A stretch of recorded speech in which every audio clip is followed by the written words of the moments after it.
cái món mít kho tiêu của mình nè các bạn. Mít non mình kho tiêu nè các bạn. Các bạn thấy nó rất là hấp dẫn ha. Bây giờ để mình thử coi nó như thế nào nha các bạn.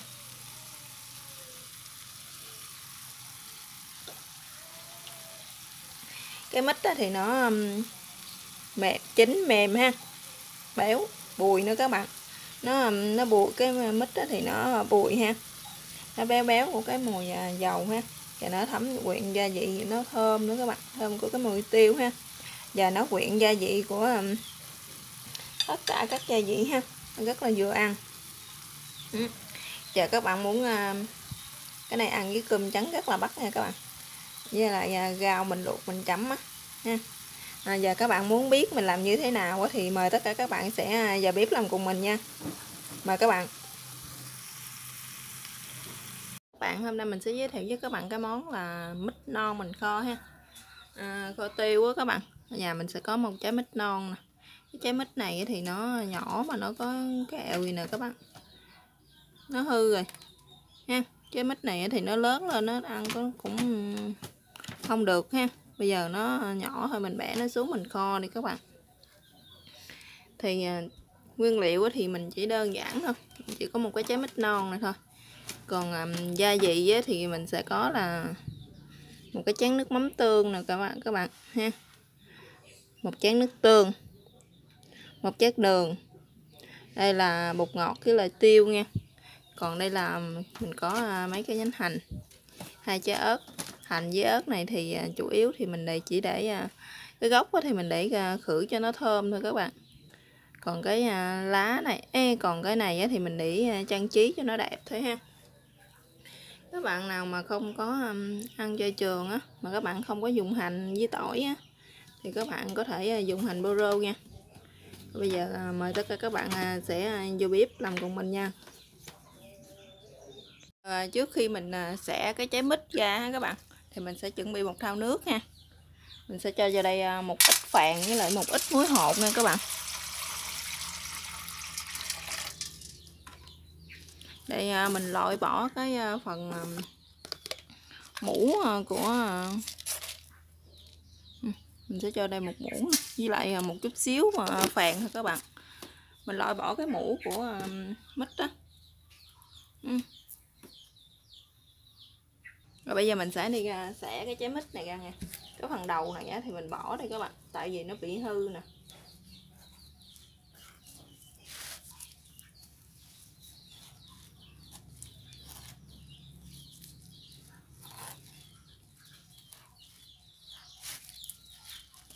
Bự nó cũng khó cắt lắm các bạn. Các bạn thấy không, mũ nó rất là nhiều luôn.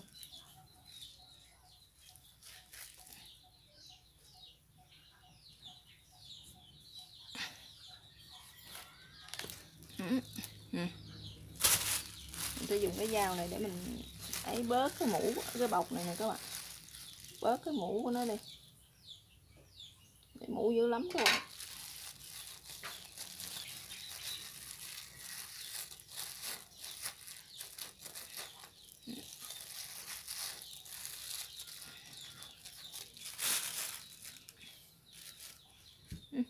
Gì mà nó còn mũ nữa nè các bạn.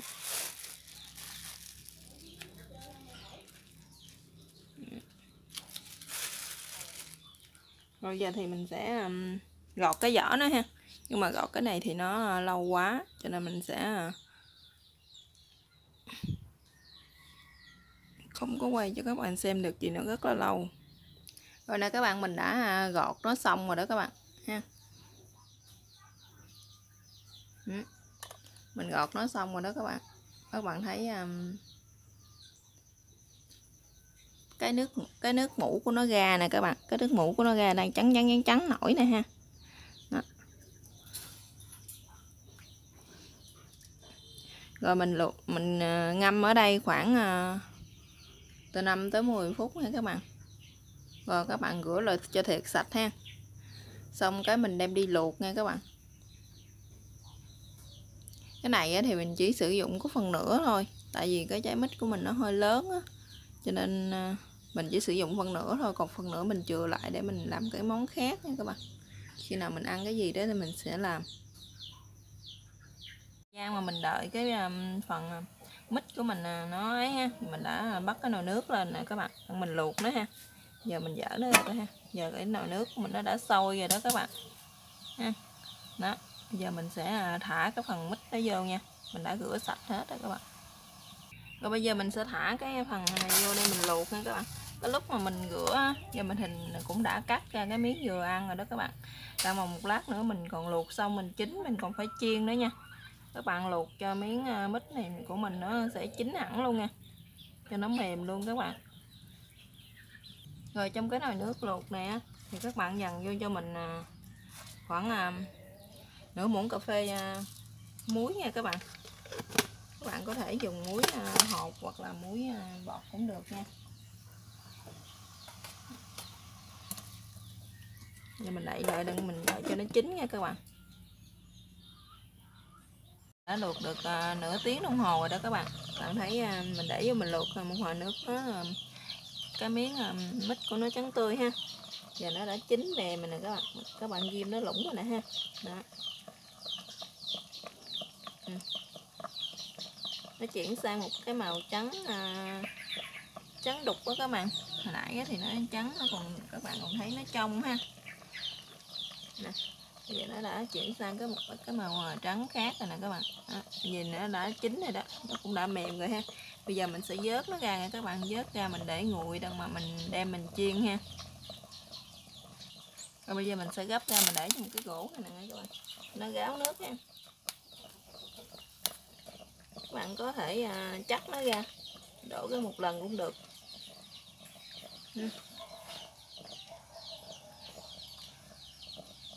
Rồi giờ mình đã vớt ra rồi nè các bạn ha. Bạn thấy nó trắng ha. Mình để cho nguội ha. Các bạn có thể để như thế này ha. Các bạn đem đi kho hoặc là các bạn có thể chiên sơ lại. Thì mình đem mình kho nó sẽ ngon và béo hơn nha các bạn. Các bạn để như thế này thì các bạn kho cũng vẫn được ha.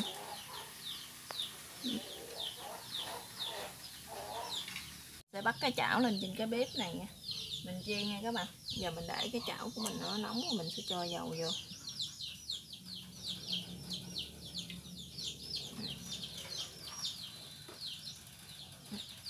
Dầu của mình giờ nó cũng đã nóng rồi đó các bạn. Thì cái chảo của mình nó đã nóng rồi nha. Để dầu vô thì nó rất là mau nóng. Thì mình để vô mình chiên ha.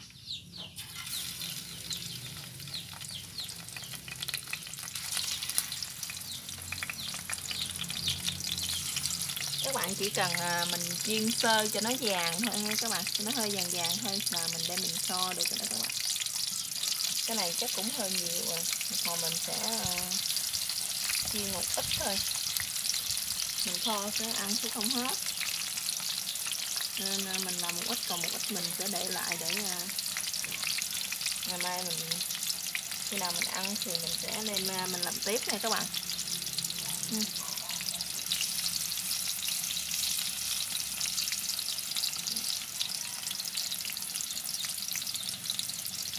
Chiên nãy giờ rồi mình coi bây giờ nó vàng chưa nghe các bạn, mình sẽ chở nó ha, nó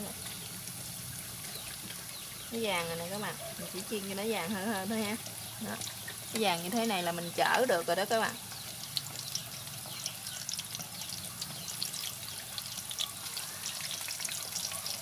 Các bạn mà chiên mà dầu nhiều mà lửa lớn ha thì cái phần dầu á, cái món ăn của mình nó sẽ rất là mau vàng nha. Nhưng mà dầu á thì nó sẽ không có rút vô trong cái phần món ăn của mình nhiều các bạn. Nè các bạn, mình thấy mình chiên lửa lớn ha, nó rất là mau vàng nè. Rồi mình sẽ gấp ra, nhưng mà cái phần dầu á thì nó không có thấm vô trong cái phần thức ăn của mình nha, bao nhiêu nha các bạn, rất là ít ha. Các bạn, mình đã chiên được bao nhiêu rồi ha. Bây giờ mình sẽ đi xắt nó ra đặng mình kho tiêu nha các bạn.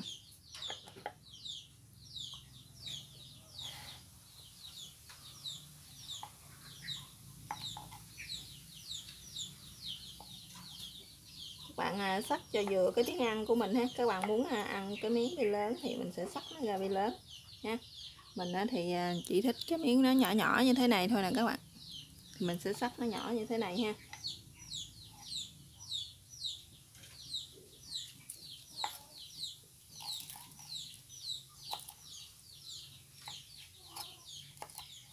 Mình cắt cái miếng nhỏ như vậy á các bạn, mình kho cho nó mau thấm ha.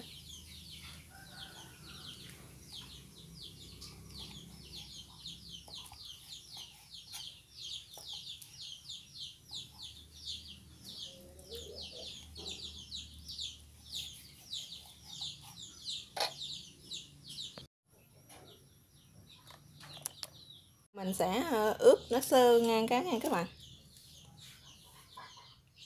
Mình ướp nó sơ ngang cho nó thấm gia vị vô đây ha.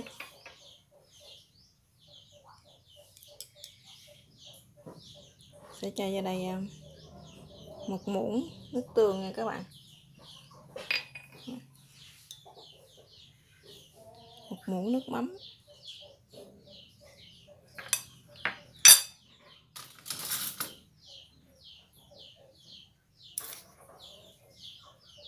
Và 1 muỗng đường.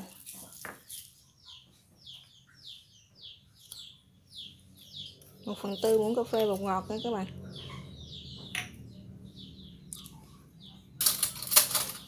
Rồi bây giờ mình sẽ trộn lên.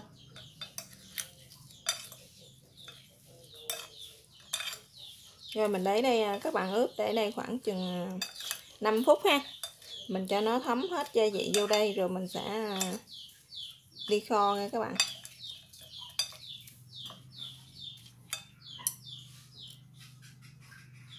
Mình sẽ làm cái nước sốt để mình kho nó nha các bạn.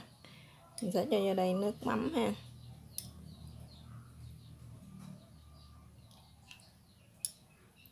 Mình sẽ cho 4 muỗng nước mắm nha các bạn.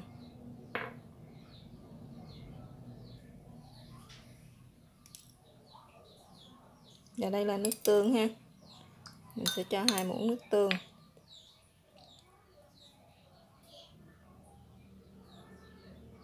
1 muỗng dầu hào nha các bạn.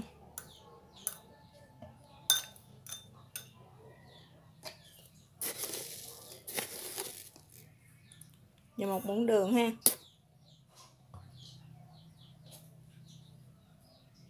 Và 1/4 muỗng cà phê bột ngọt luôn.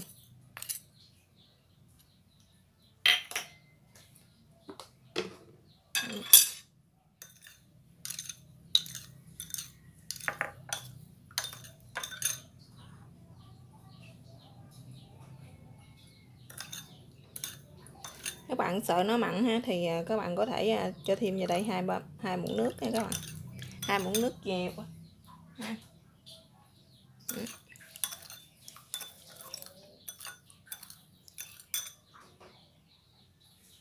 Như vậy là cái chén nước tương này nè các bạn, cái nước sốt này để mình kho ha. Giờ là nó xong rồi các bạn. Giờ mình sẽ để vô cái chảo để mình kho thôi. Chảo lên cho nóng ha, mình sẽ cho dầu vô đang mình khử cái phần gốc hành nha các bạn. Các bạn sẽ cho vô đây một ít dầu ha. Dầu mình nó nóng rồi đó các bạn. Các bạn hãy nghe nó nổ tết tết ha.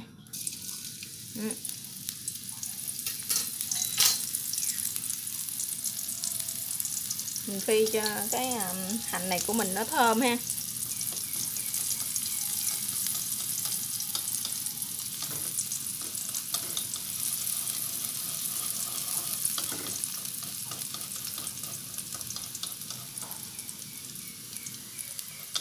Bây giờ cái hành của mình nó đã thơm và vàng rồi đó các bạn. Cái phần mít này nè mình cũng đã ướp được 5 phút. Giờ mình sẽ để vô đây mình kho này.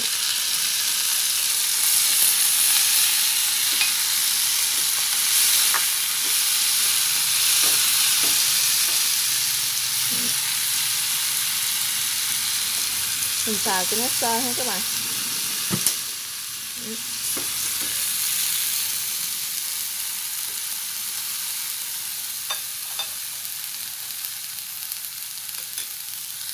Khử hành xong ha, mình để cái phần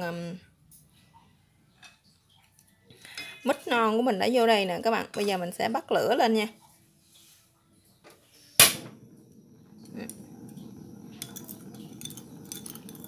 Rồi bây giờ mình sẽ cho cái phần cái nước tương này nè, mình sẽ cho vô đây.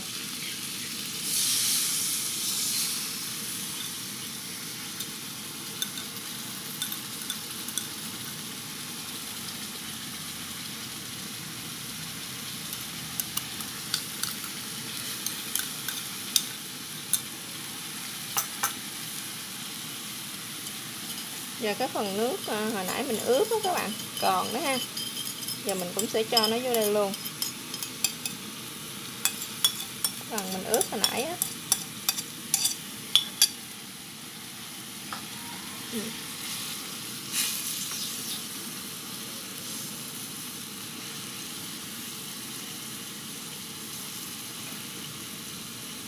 Rồi đó, như vậy thì mình để là mình kho cho nó sắc sốt ha, cho nó khô nước đó các bạn.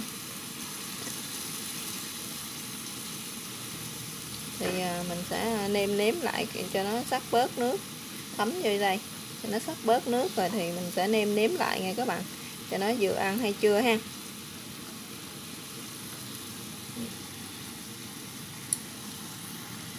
Các bạn kho cái này thì các bạn để lửa cho nó vừa nhỏ nhỏ đó ha, thôi ghiu thôi cho nó thấm vô cái phần mít của mình nè các bạn, cho nó thấm gia vị vô đây ha. Các bạn thắc mắc nãy giờ tại sao mà mình không có để tiêu vô phải không? Thì mình một lát nữa mình sẽ kho xong á, mình sẽ để tiêu vô cho nó thơm. Để các bạn để tiêu sớm á, thì cái con tiêu nó sẽ không còn thơm nữa nha các bạn. Tiêu nó sẽ không thơm. Các bạn thấy cái màu rất là hấp dẫn ha, rất là bắt. Giờ mình sẽ nêm nó thử các bạn. Mình kho nó được khoảng vài 3 phút rồi đó các bạn. Mình sẽ nêm coi cái nước của nó có vừa ăn hay không ha. Rồi mình sẽ nêm lại ha.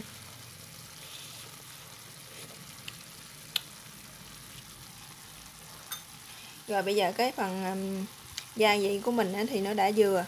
Còn gia vị của các bạn như thế nào thì các bạn có thể gia giảm gia vị theo tùy ý thích của mỗi gia đình nha các bạn. Như thế thì mình như vậy thì mình để cho nó kho, mình kho cho nó khô lại nữa là xong cái món mít kho tiêu của mình rồi đó các bạn. Mít non mình kho tiêu á.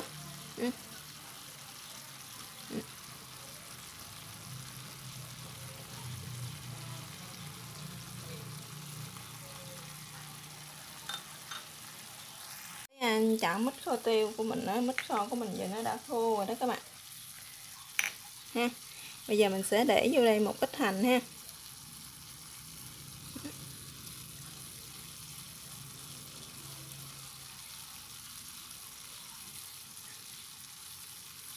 Đó các bạn. Giờ đây là một ít tiêu.